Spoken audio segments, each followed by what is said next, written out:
감사합니다. 오늘 우리가 마태복음 9장을 같이 읽었습니다. 마태복음 9장은 8장에 이어서 예수님께서 하신 여러 가지 치유 사역들을 갖다 이렇게 모아서 기록해 두고 있습니다.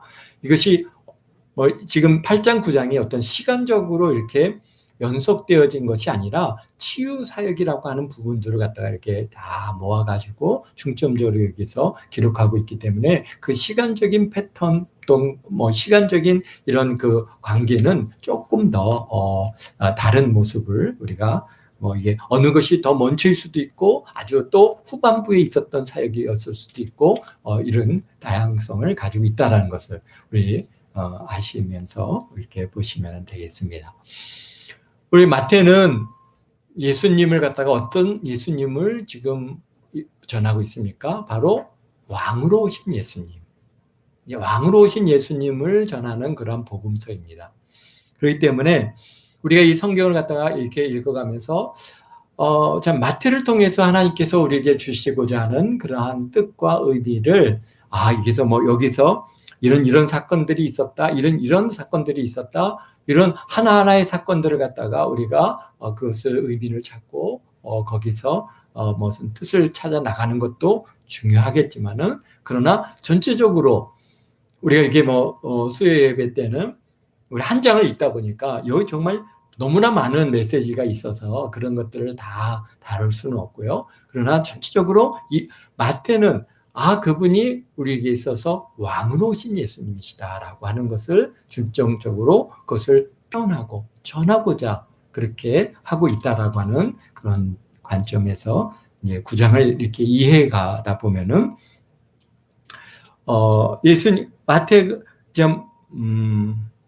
예수님께서 온갖 병자들을 치유하시는 내용들을 갖다가 기록해 보여주고 있는데요. 그 이유는 무엇이라고 했어요? 지난 시간에도 얘기했듯이 바로 이사야서를 통해서 제시하고 있는 오실 예수님의 모습이죠. 그분께서는 가난한 자에게 복음을 전하고 병든 자들을 치료해 주시고 안진뱅이를 갖다 일으켜 주시고 눈먼 자를 보게 하시고 벙어리를 말하게 하시는 이러한 이사야를 통해서 우리에게 바로 메시아가 오면은 그분께서 이러한 일들을 행하실 거다라고 하는 것을 갖다가 제시해주고 있고 예언하고 있는데 그분의 봐라 이렇게 예수님께서 이렇게 복음을 전하시고 그 다음에 병든 자들을 질병에 들어있던 자들을 안진뱅이를 귀머거리를 또 중풍병자를 다 치료하셨다라고 하는 그러니까 이사야에서 우리에게 예언하고 있는 바로 그 메시아가 바로 우리 앞에 와 있는 이 예수님이시다라고 그렇게 마태는 그것을 중점적으로 전하고자 하는 뜻을 담고 있다는 것을 우리가 알 것입니다. 왕은 사실 어떤 분입니까? 위에서 군림하는 세상의 왕은 위에서 군림하고 백성을 갖다가 다스리고 백성들을 갖다가 부려먹고 그러한 관점에서 우리가 세상의 왕은 그런데 왕으로 오신 예수님은 정말 백성들의 어려움과 아픔과 고통을 이해하시고 그분들의 짊어지고 있는 그 모든 짐을 우리 예수님께서 대신 짊어지시는 그러한 메시아이시고 그리스도심을 갖다가 여기에서 보여주고 계십니다. 그런데 우리 9장은 또 8장하고 좀 다른 부분이 있습니다. 8장은 이방 지역에서도 가셨고 여러 지역을 갖다가 다니시면서 보고 참 병든 자들을 치료하시고 귀신들을 쫓아내시고 할 때 아무런 그분에 대해서 반격이라든지 반론이 없었습니다. 그런데 9장은 좀 달라지기 시작합니다. 그분께서 이제 본 지방, 본 동네로 그러니까 가이사라 또는 여기가 이렇게 디베리아 그 바닷가에 있는 그 우리 주님께서 주로 사용했던 가버나움 이런 지역으로 이제 오신 거죠. 오셔서 건너와서 본 교회 본 동네에 이르시니 침상 이게 본 동네라고 하면은 나사렛이실 수도 있겠습니다. 그래서 그 그때 보니까 중풍병자를 네 사람이 그 중풍병자를 데리고 예수님께 나왔습니다. 우리 뭐 답은 우리 뭐 누가복음이나 이런 복음서를 보면은 뭐 그 친구들이 가까이 왔는데 도저히 예수님 주위에 많은 사람이 있어가지고 예수님 가까이 갈 수가 없으니까 지붕으로 올라가서 지붕을 뜯고 그리고 그 침상을 갖다가 달아내렸다라고 그렇게 기록하고 있습니다. 근데 예수님께서 그들의 믿음을 보시고 이르시되 작은 자여 안심하라 내 죄 사함을 받았느니라 라고 말씀하시고, 그런데 그때 보니까 서기관들이 옆에서 뭐라고 합니까? 이 사람이 신성을 모독하도다. 지금 언제까지는 그 예수님께서 병든 자를 치료하시는 이 일들로 인해서 그들에게 기쁨이 있고 감사가 있고 정말 사랑 가운데 이런 일을 이루신 것에 대해서 정말 이게 하나님을 찬양하고 그렇게 했는데, 지금은 이제 9장에서는 뭐가 나옵니까? 사람들이 예수님의 병고침과 죽은 자를 살리고 봉어리 된 것을 고치는데 그것을 방해하기도 하고 비웃기도 하고 심지어는 귀신의 왕을 의지해서 이런 일을 행한다라고 비방하고 방해하는 것들을 오늘 9장에서 우리가 보여줍니다. 근데 그게 어떤 사람들입니까? 여기 보니까 3장에서는 신성을 모독한다 그랬죠. 또 3절에서는 그랬고 24절에서는 어떻게 했습니까? 무리들이 예수님을 갖다 어떻게 했습니까? 비웃더라 그랬습니다. 또 34절에는 바리새인들이 이르되 그가 귀신의 왕을 의지하여 귀신을 쫓아낸다. 그렇게 지금 예수님의 행하신 그 놀라운 그런 역사를 갖다가 어떻게 합니까? 비방하고 무시하고 멸시하고 심지어는 귀신의 힘을 쫓아서 귀신의 왕에 귀신 들렸다 이렇게 얘기하는 거예요. 쉽게 얘기해서 귀신 들렸다. 어떤 사람들이 그럽니까? 처음에는 서기관들이겠죠. 서기관들은 하나님의 말씀을 갖다가 그들은 기록하는 자들이고 성경을 기록하고 성경에 있어서 굉장히 해박한 그들인데 그런데 그 사람들이 눈이 가려지니까 예수님께서 그들의 행한 이 놀라운 일들을 보았습니다. 또 들었습니다. 그럼에도 불구하고 그냥 예수님을 신성모독자로 몰아가고 있습니다. 예수님께서 뭐라고 말씀하십니까? 너희 마음에 이렇게 악한 생각을 하느냐? 내 제사함을 받았느니라 하는 말과 일어나 걸어가라 하는 말 중에 어느 것이 쉽겠느냐? 그러나 인자가 세상에서 죄를 사하는 권능이 있는 줄 너에게 알게 하노라 하고 중풍병자에게 말하되 일어나 내 침상을 가지고 집으로 가라 하시니까 그가 일어나서 집으로 돌아갔더라. 할렐루야. 또 보면은 여기서 정말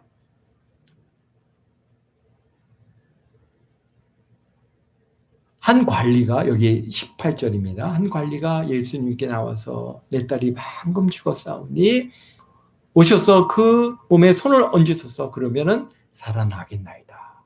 정말 분명한 신앙의 고백이고 예수님께서 정말 비록 그 생명이 죽었다 할지라도 육체의 생명이 죽었다 할지라도 예수님께서 손을 얹으시면 그가 살아날 거라고 하는 그러한 아주 절박함을 가지고 예수님께 와 있습니다. 그래서 예수님께서 그 집에 가니까 어떻게 사람들이 피리를 불고 그 다음에 떠드는 무리들이 곡을 하는 거죠. 떠드는 무리들이 다 있는데 그들에게 물러가라. 이 소녀가 죽은 것이 아니라 잔다 하니까 그들이 어떻게 했다고요? 비웃었더라.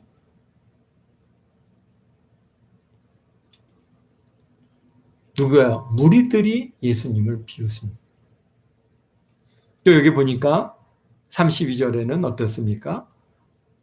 그들이 나갈 때 귀신 들려 말 못하는 사람을 예수께 데려오는데 귀신이 쫓겨나가고 말 못하는 사람이 말하거늘 무리가 놀랍게 여겨 이르되 이스라엘 가운데 이런 일을 본 적이 없다 하되, 거기까지는 너무나 참 분명한 그러한 은혜인데 바리새인들이 이 바리새인들이 이르되 그가 귀신의 왕을 의지하여 귀신을 쫓아낸다 하더라. 왜 그럴까요? 왜 이들은 예수님의 그 정말 은혜의 역사에 그 치유의 역사, 정말 기적의 역사가 나타나는 그 현장에서 왜 예수님을 갖다가 이렇게 비방하고 부인하고 그 앞에 자신을 낮추지 않고 있습니까? 그 이유는 바로 마태가 전하고자 하는 그 말씀의 중요한 의미를 여기서 우리에게 보여주고 있습니다. 마태는 뭘 얘기하고 있습니까? 왕으로 오신 예수님을 전하고 있는데 바로 왕으로 오신 예수님을 그들이 인정하지 않으려고 그들의 눈 앞에서 놀라운 기적과 능력을 경험하였음에도 불구하고 그것을 인정하지 않는 거예요. 왜? 왕이신 예수님을 인정하는 순간 어떻게 되겠습니까? 바로 자신의 자리를 내려놓아야 되는 것입니다. 그동안 자기가 최고로 살지 않습니까? 서기관들, 내가 최고 성경으로서는 내가 참 뛰어난 학자들이다. 또 무리들, 온 세상에 어떻습니까? 무리들이 세상에 힘을 지니고 있습니다. 오늘날에는 더 그렇죠? 사람들의 투표 하나가 왕을 세우기도 하고 또 왕을 끌어내리기도 하는 이런 시대이기 때문에 무리들이 다 내가 왕이다라고 그렇게 살아가는 그런 시대가 됐습니다. 또 바리새인들, 자기네들이 최고의 신앙인이다. 자기네들이 철저한 우리보다 더 하나님의 말씀대로 사는 사람이 없다라고 하는 그런 뭔가 영적인 교만들이 있는 사람들입니다. 그런데 예수님을 왕으로 딱 인정하는 순간 이제 왕 앞에서 우리는 어떻게 되는 겁니까? 다 그분의 종이 되는 거죠. 그들의 신하가 되는 거죠. 왕을 인정하는 순간 그 왕의 말에 순종해야 될 의무가 있게 되는 거예요. 그런데 그들이 자신이 누리고 있는 그 바로 주인의 자리를 갖다가 내려놓으려 하지 않습니다. 그렇기 때문에 예수님을 놀라운 은혜의 현장을 보면서도 오히려 비방하고 비웃고 말도 안 되는 주장을 갖다가 하고 있는 겁니다.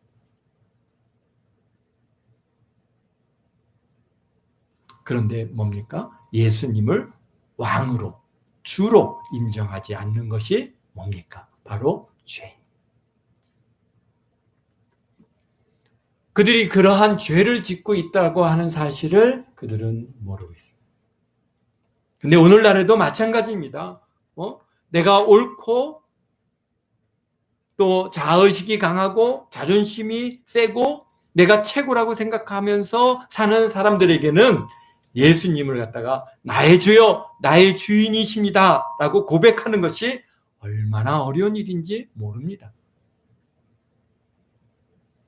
이번 저희 아버님 장례식에도 이런 모습들을 보았습니다. 말로는 그날 새벽에 이제 발인해서 가는데 비가 엄청나게 쏟아졌어요.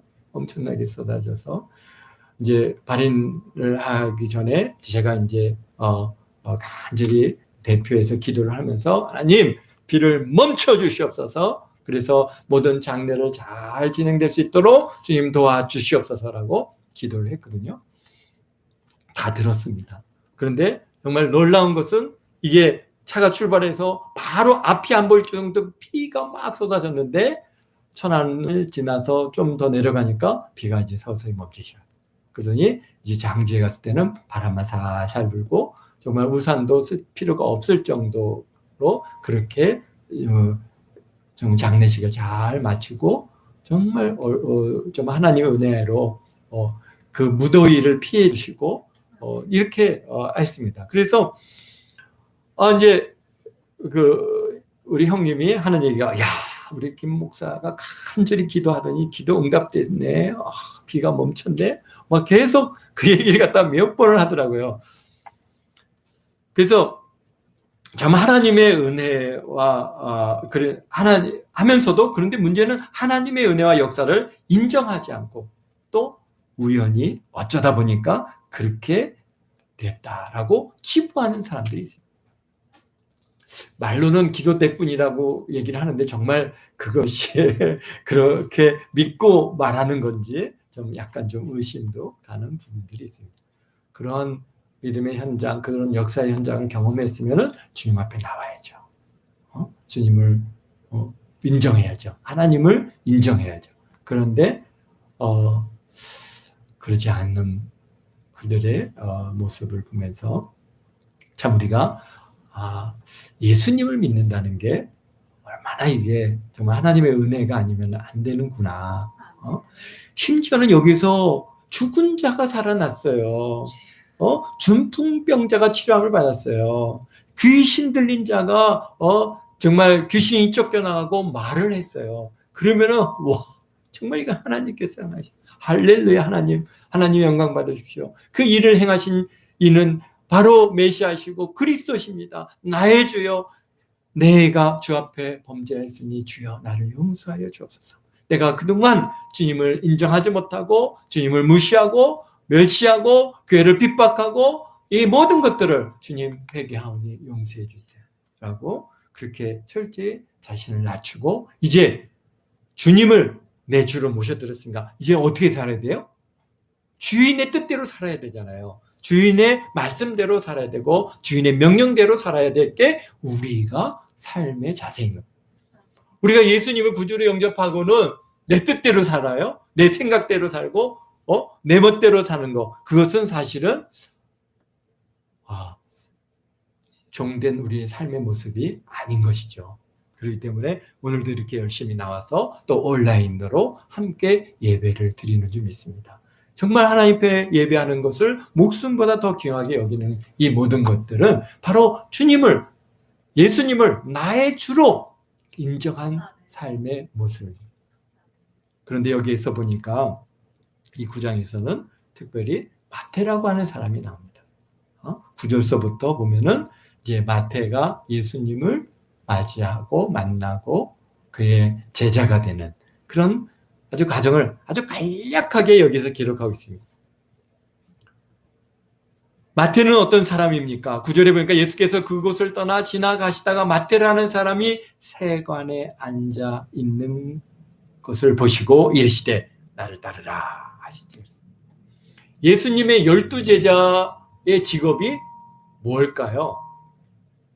물론 4명은 알죠. 베드로와 안드레와 요한과 그 다음에 야고보. 이 4사람은 뭐죠? 어부죠. 왜? 예수님께서 그들의 물고기 잡는 현장에서 다 부르셨으니까 어부인 것을 우리가 알고 있는데요. 나머지 12명 중에 이제 8명 직업이 뭐였을까요? 그런데 그 중에 딱 유일하게 그의 직업이 무엇인지를 갖다가 분명하게 보여주는 사람이 한 분이 있는데 바로 마태입니다. 마태는 그의 직업이 뭐였습니까? 세무공무원입니다. 이렇게 얘기하면은 우리가 세무공무원이라면 굉장히 좋아 보이는데 그들을 갖다가 성경은 뭐라고 부르고 있어요? 세리다라고 얘기해요. 근데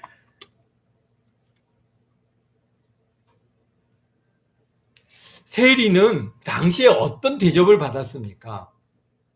세리가 그 당시에 세무공무원들이 주로 하는 일이 로마 정부에 이제 권한을 받아가지고 백성들의 세금을 걷어가지고 일부는 로마 정부에 바치고 나머지는 이제 자기가 갖는 거예요.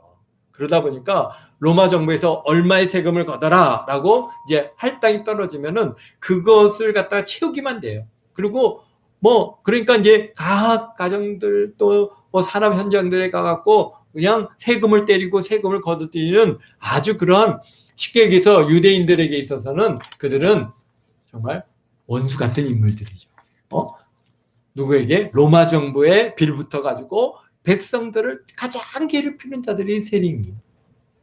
심지어는 집에 들어가가지고 다 뒤져가지고 막 그냥 걷어들이는 그런 또 곡식을 갖다가 추수를 하면 가갖고 추수에 얼마를 갖다가 탁 빼앗아가는 그런 사람으로 이 유대인들에게 보여지기 때문에 세리는 가장 악한 자들이고 죄인 중에 괴수고 그래서 세리가 꼭 누구랑 같이 다닙니까? 세리와 죄인 또 세리와 그 다음에 뭐 창기, 창녀 이런 가장 그 시대 이건 죄인 중에 죄인이라고 인정하는 사람들과 동급으로 세리를 보고 있었습니다.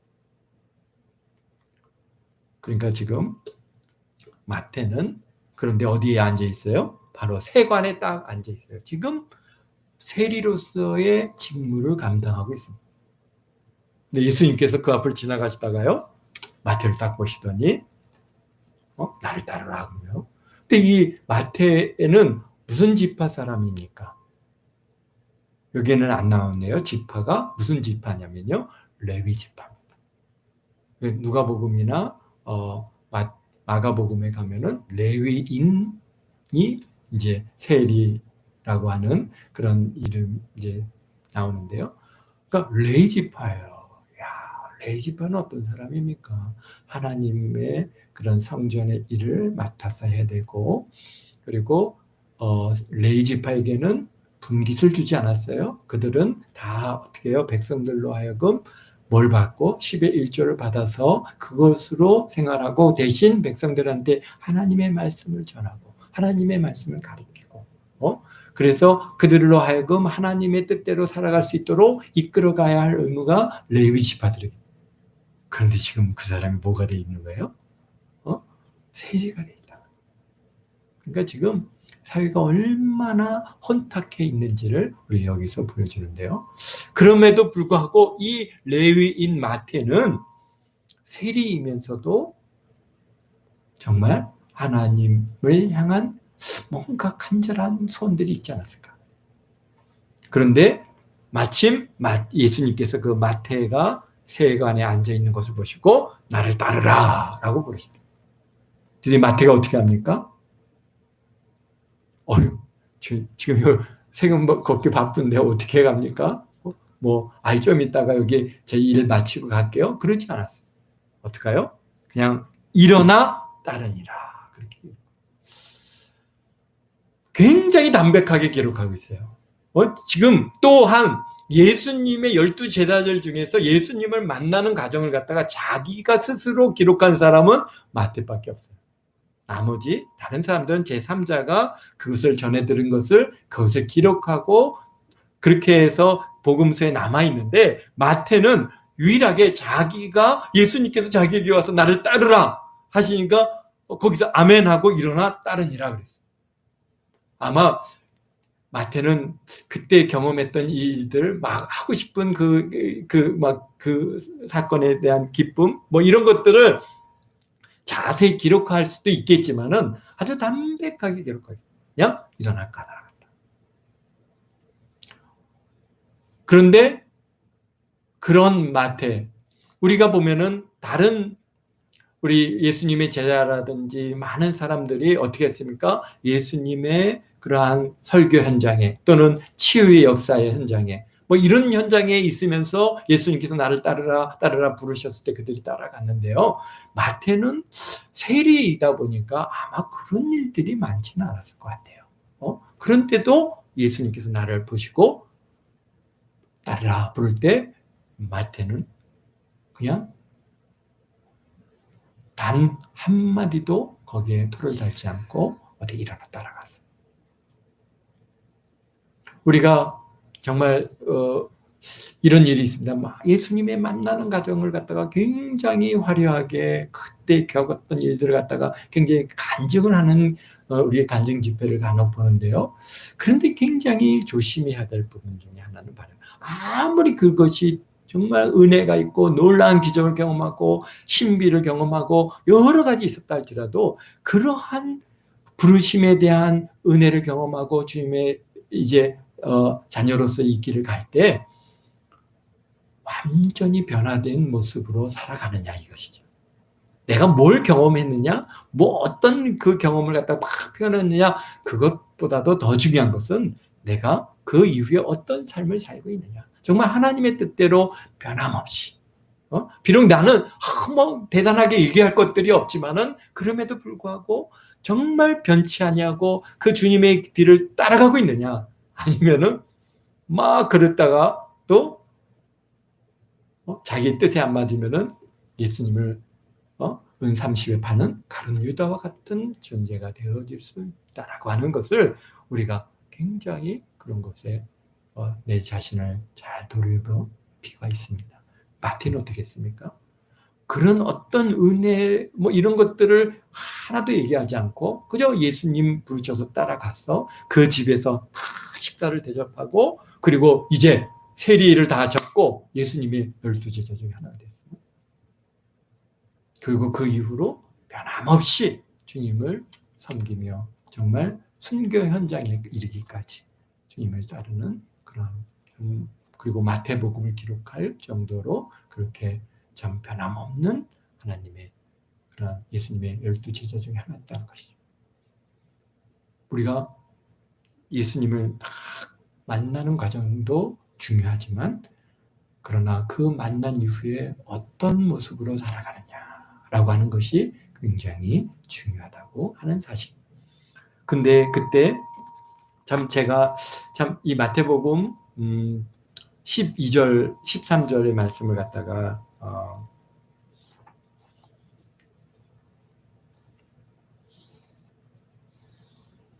나름 좀 은혜를 받았던 때가 이제 고등학교 다닐 때 은혜를 많이 받은 말씀인데요. 왜 그랬을까? 지금 생각해 보니까 그때 이제 자의식들이 생각나고 그 다음에 죄라고 하는 것에 대한 도전들이 많이 있었어요. 중학교 때까지는 뭐 그냥 교회 다니는 게 가서 그냥 사람들 만나고 아이들 만나고 놀고 하는 게 그냥 좋아서 교회를 다녔던 것 같고요. 고등학교부터는 이제 좀 심각해졌죠.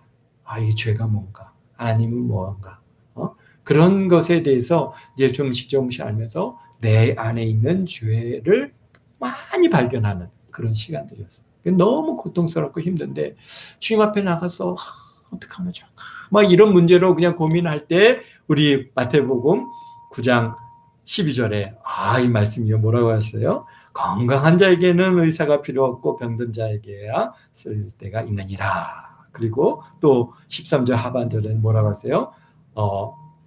나는 의인을 부르러 온 것이 아니요 죄인을 부르러 왔노라.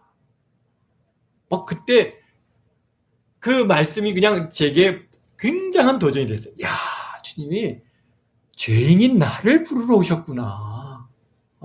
정말 주님께서 나를 부르시는구나. 얼마나 감사한지. 정말 이 죄인 중에 죄인인 나를 갖다가 이렇게 주님께서 부르시는구나 하는 부르심에 대한 굉장한 도전이 있었어요. 그래서 이 부르심에 내가 이제 응답을 해야지 하는데 쉽게 되지 않더라고요.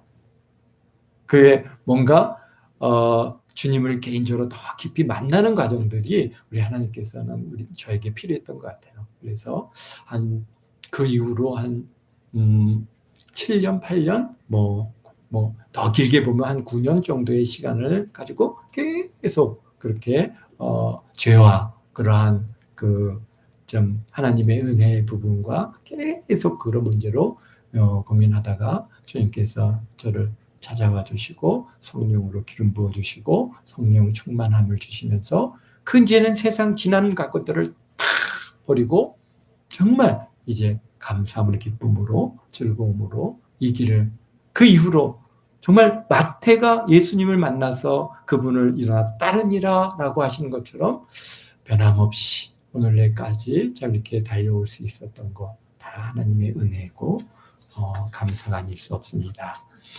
그렇습니다. 우리 주님은요 의인을 부르러 내가 의인이다 나는 바리새인이다 나는 서기관이다 그런 사람을 부르러 오실 것이 아니에요.